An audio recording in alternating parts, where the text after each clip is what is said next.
et fait de nombreux blessés. À la suite de cet incident regrettable, le président de la République, son Excellence Paul Biya, a aussitôt adressé un message de condoléances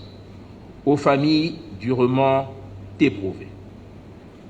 Pour leur part, les pouvoirs publics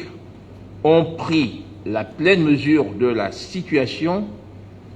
ceci avec beaucoup de sérieux et un sens élevé des responsabilités,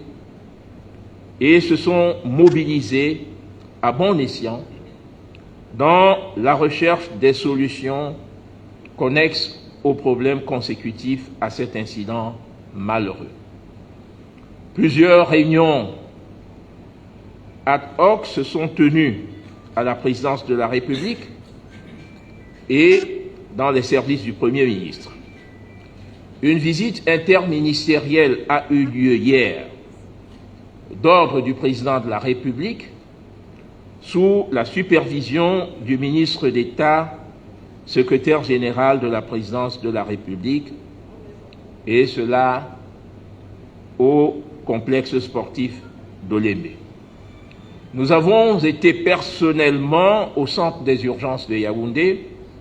en vue d'apporter le témoignage de solidarité, le soutien et le réconfort du COCAN et du mouvement sportif national aux blessés. Je réitère les condoléances les plus attristées du gouvernement aux familles endeuillées, tout en ayant une pensée émue pour les victimes de cet accident ô combien déplorable et regrettable. Il est évident que les 8 d'Olémé, comme on pourrait les appeler, ces compatriotes qui nous ont quittés, sont morts pour leur passion du football. Le football qui apparaît aujourd'hui comme la principale source de divertissement des masses. Ils sont morts parce qu'ils venaient vivre en communion chaleureuse avec des dizaines de milliers d'autres spectateurs, de belles émotions au sein de ce magnifique stade qu'est Olémé. Ils sont morts pour leur affection pour les Lions indomptables, dont ils étaient certainement des supporters inconditionnels. Ces morts viennent, hélas, rallonger la liste des victimes d'accidents, de rencontres, de football ou en marge de rencontres de football, qu'il convient de rappeler, entre autres, l'accident de Heysel en Belgique en 1985 avec 39 morts, les drames de 1992 au Népal avec 93 morts, de Furiani, la même année, 18 morts, de Sheffield en Angleterre en 1989, 96 morts, du Guatemala en 1996, 84 morts, d'Accra au Ghana en 2001, 127 morts, de Port Saïd en Égypte en 2012, 74 morts, et en Angola en 2017, 17 morts. Et la liste, hélas, est loin d'être exhaustive. Il en est ainsi de la vie des hommes comme de la trajectoire des peuples ou de l'histoire des nations, les moments de joie, de bonheur, de liesse et d'allégresse alternent avec des parenthèses douloureuses, malheureuses ou des instants de détresse. Pour le cas d'Olémé, nous devons dire plus jamais cela. Tel est évidemment le grand espoir, que dis-je, l'immense espérance face au drame survenu dans les encablures, l'entourage, au bord de ce stade ô combien emblématique de la volonté du président de la République de doter notre pays de magnifiques et fantastiques infrastructures sportives. À cet égard, et en droite ligne de cette espérance, nous avons tenu une session spéciale du COCAN hier ici à Douala avec le gouverneur de la région du littoral, président du comité de site de Douala, empêché dans le cadre de cette réunion,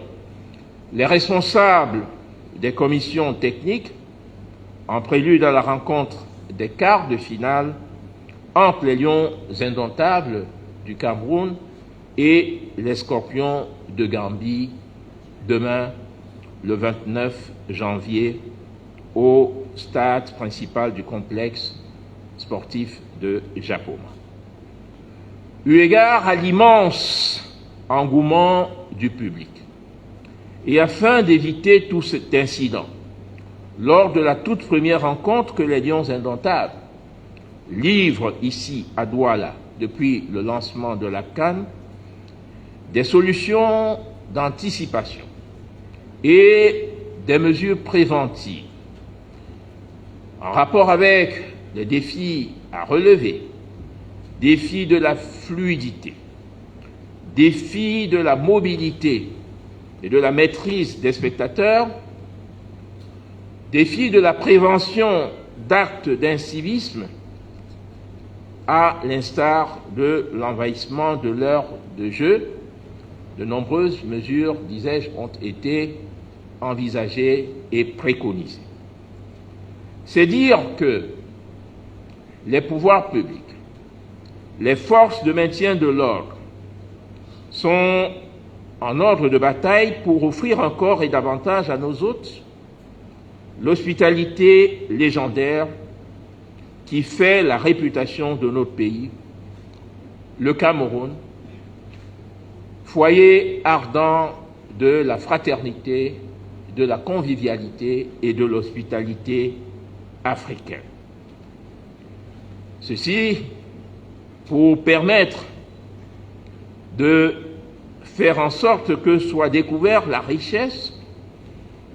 extraordinaire de la diversité culturelle camerounaise qui vaut à notre pays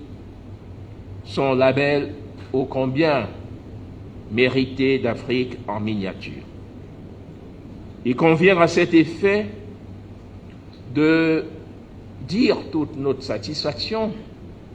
à l'égard du grand public qui répond partout et de manière positive dans les stades, les fan zones, les villages CAN, à l'appel lancé le 31 décembre 2021 par le président de la République dans son message à la nation, et je cite: « Au moment où nous nous apprêtons à célébrer le football africain, j'invite les Camerounais et les Camerounaises à se mobiliser massivement pour faire de la CAN 2021 la plus belle fête du football jamais organisée sur le continent. Nous avons voulu en faire un grand moment de fraternité. Il nous revient donc de réserver un accueil chaleureux aux 24 délégations sportives, aux officiels et à tous ceux qui séjourneront dans notre pays à l'occasion de cette compétition. » Fin de la citation du président de la République, son Excellence Paul Biya. Les pouvoirs publics restent donc, et par conséquent toujours déterminés, à faire de la CAN 2021 une belle fête du football en hommage à la jeunesse sportive africaine et dont l'apothéose belle et glorieuse est attendue le 6 février 2022, conformément à l'exhortation noble du président de la République. Nous avons la conviction que, au regard des mesures qui seront indiquées tout à l'heure, des mesures fortes qui seront indiquées tout à l'heure, tout sera fait en sorte que Olembe puisse abriter cette apothéose. Le gouvernement est en effet à pied d'œuvre afin de renforcer les mesures adéquates et idoines garantissant, selon le vœu de la CAF, la sécurité des joueurs, des officiels et des spectateurs au niveau du stade d'Olembe,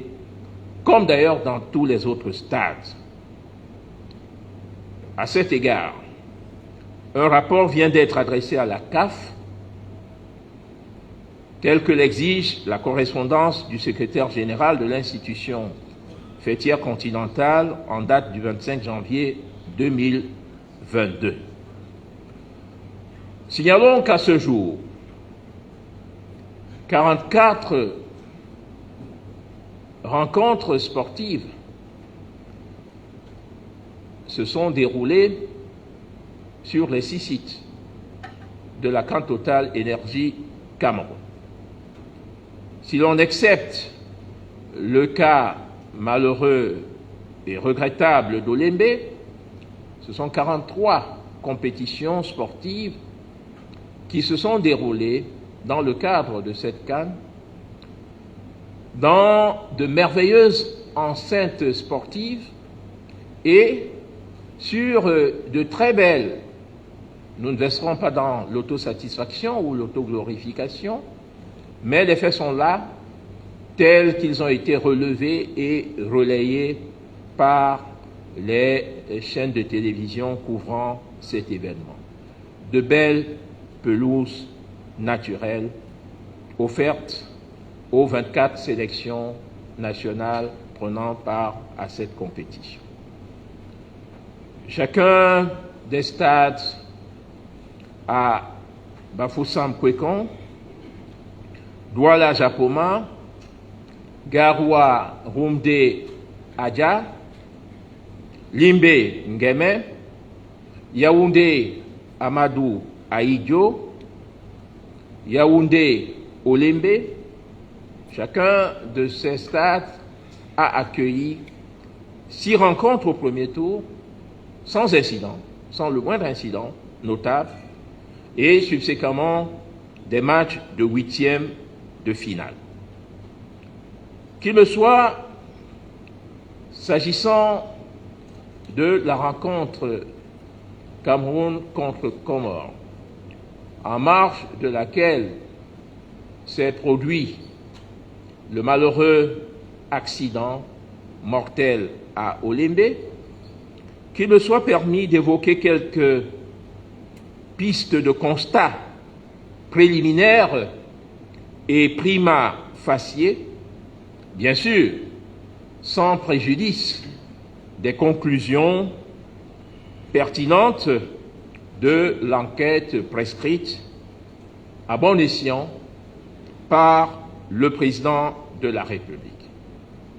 Nous livrons ces éléments de manière synthétique et compréhensive pour une information ample du public qui, nous le savons, est en droit de réclamer des clarifications. Les premiers éléments d'information disponibles indiquent que cet incident mortel a été provoqué par un afflux massif et tardif des spectateurs au stade. En effet, alors même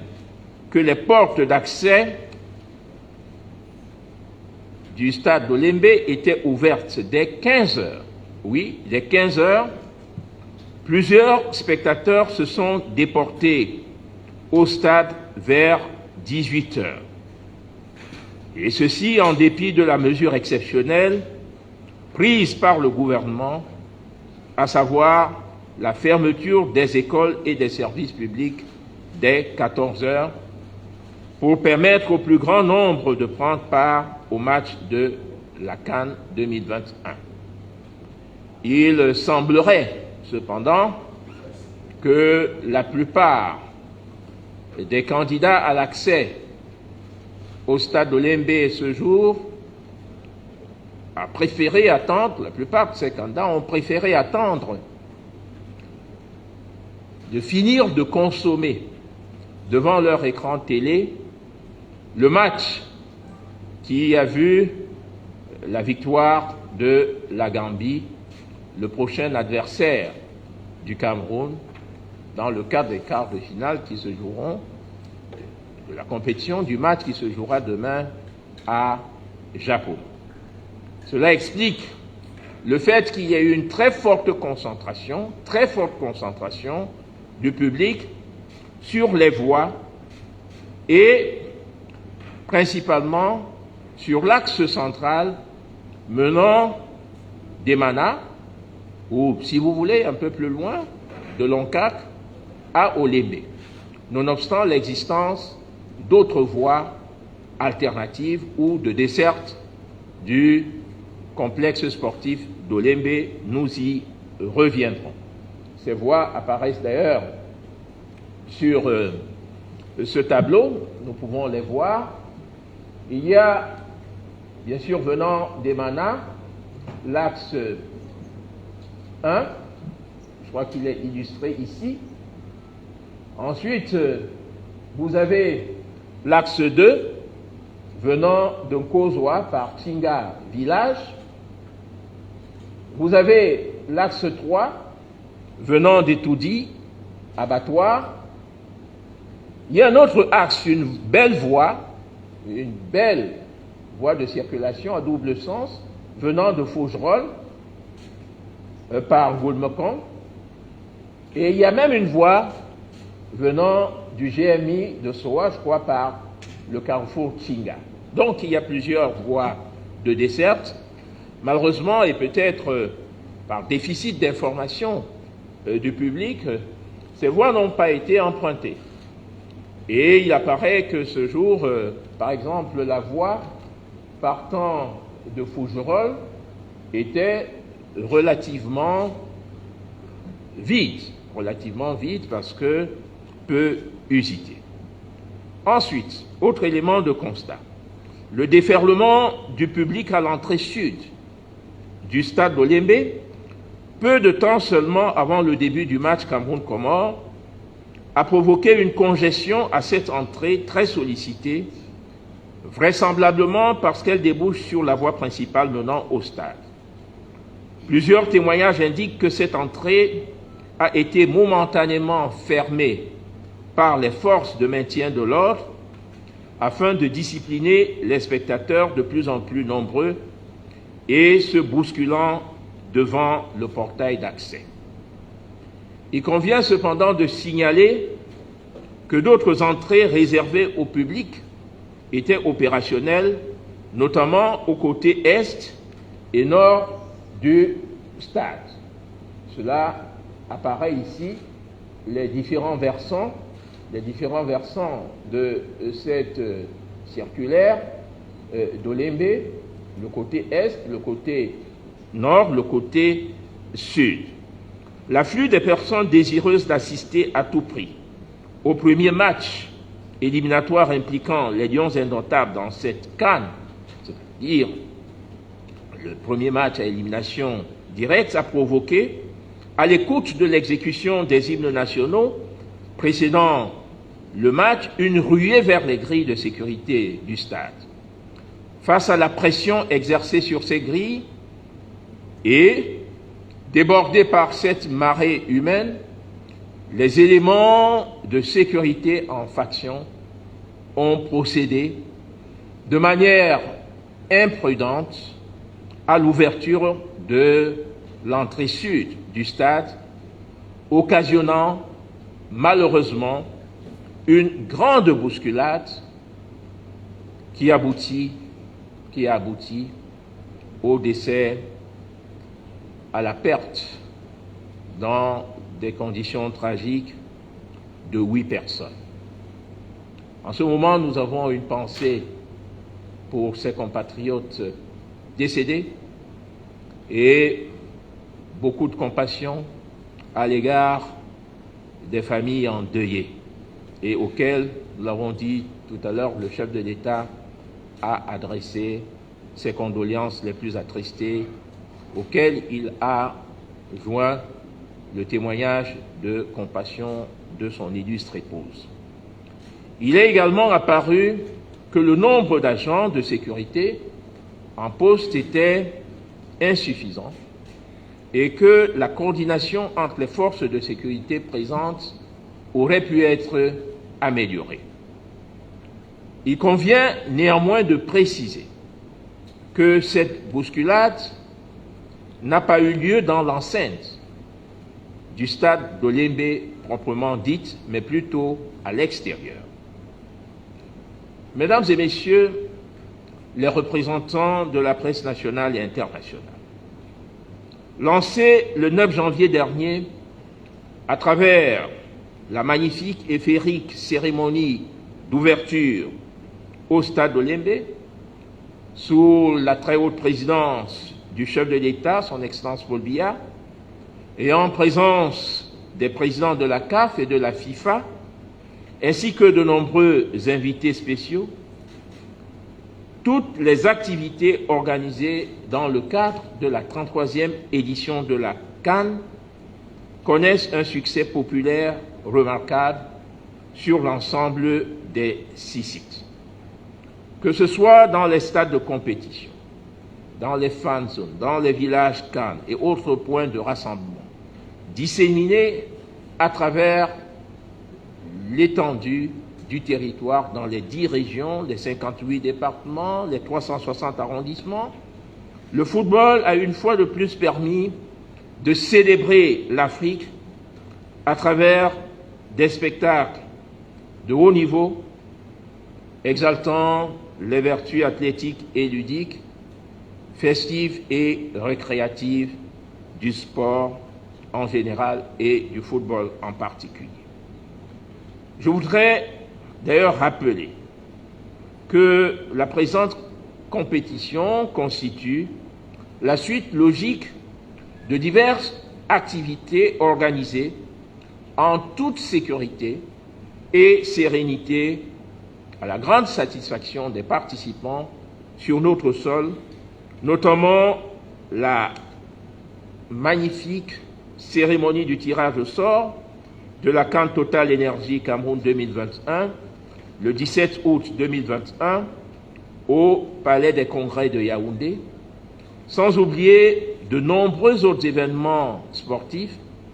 dans diverses disciplines dont le succès a été salué par plusieurs observateurs à l'intérieur et au-delà de nos frontières. Pour la seule année 2021, je pourrais citer, sans être exhaustif, le championnat d'Afrique des nations de football, magnifique et spectaculaire, et au cours duquel le génie camerounais en matière événementielle a été une fois de plus mis en exergue. Cette compétition, qui s'est jouée sur 4 sites, à savoir Yaoundé-Fandena, Douala-Japoma, Douala-Bepanda et Limbe-Bwea, et qui n'a connu aucun incident, a été, à juste titre, saluée, considérée, célébrée comme l'édition la plus réussie de toutes celles organisées jusqu'alors. Je citerai également, dans ma posture de ministre des Sports et de l'Éducation physique, dans un pays où, comme le dit le chef de l'État, il n'y a point de sport mineur, ni de sport réservé ou de sport majeur, je citerai l'ascension du Mont Cameroun dans le cadre de la course de l'espoir à Bria. le Tour cycliste international du Cameroun à travers différentes régions du pays, la Coupe d'Afrique des Nations de handball dames, le Grand Prix cycliste international Chantal Biya, qui a parcouru diverses régions du pays, l'Afro-Basket dames au Palais polyvalent des sports de Yaoundé, et bien sûr les rencontres des éliminatoires de la Coupe du Monde Qatar 2022, entre autres, dont l'une a précisément eu lieu le 3 septembre 2021, la rencontre Cameroun contre Malawi au stade d'Olembe. Mesdames et messieurs, concernant particulièrement la CAN en cours, notre pays, sous la très haute impulsion du président de la République et la coordination du Premier ministre, chef du gouvernement, président du comité interministériel en charge de l'organisation des CAN, le COMIP-CAN, est résolument et de manière irréversible déterminé, comme à l'accoutumée, à respecter les engagements pris dans le cadre de l'organisation de la CAN, engagements contenus dans le cahier de charge de la compétition auquel nous avons adhéré, ainsi que dans l'accord cadre signé le 22 octobre 2021 entre la partie camerounaise et la Confédération africaine de football.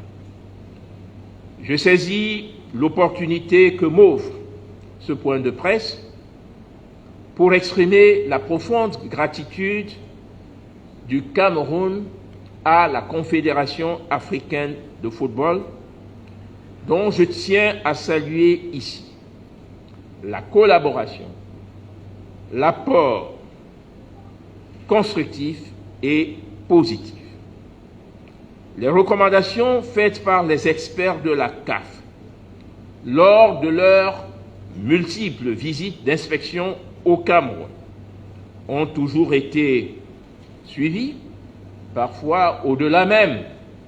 de ce qui avait été prescrit et indiqué, ce qui fait que le Cameroun se trouve en situation de surcapacité quantitative et qualitative. Pour ne citer qu'un exemple, dans la poule de Bafoussam, nous avons plusieurs infrastructures sportives de qualité qui avaient été construites en dédicace à la CAN, mais qui ne sont pas utilisées. Je citerai le stade de Mbouda. Je citerai le stade municipal de Bamendi. J'y ajouterai le stade Fausto-Victor de Banjul, un joyau dans sa taille et dans ses dimensions. Je parle sous le contrôle du président de la commission des infrastructures et coordonnateur de l'unité technique opérationnelle du COMIP-CAN. Comme je citerai le beau stade de Toquette qui a été réhabilité et réaménagé. À cet égard, nous avons dû, le gouvernement camerounais a dû aménager spécialement dans une logique de facilitation et de mise en proximité des infrastructures sportives et hôtelières d'entraînement, a dû aménager spécialement un stade d'entraînement à Bangou, étant entendu que les équipes logées à Bana s'entraînent dans le beau stade municipal de Bafan. Il s'agit donc ici de mettre en évidence le fait que nous sommes dans une dynamique de respect de nos engagements en parfaite conformité avec les exigences du cahier de charges de la CAF, y compris et surtout en matière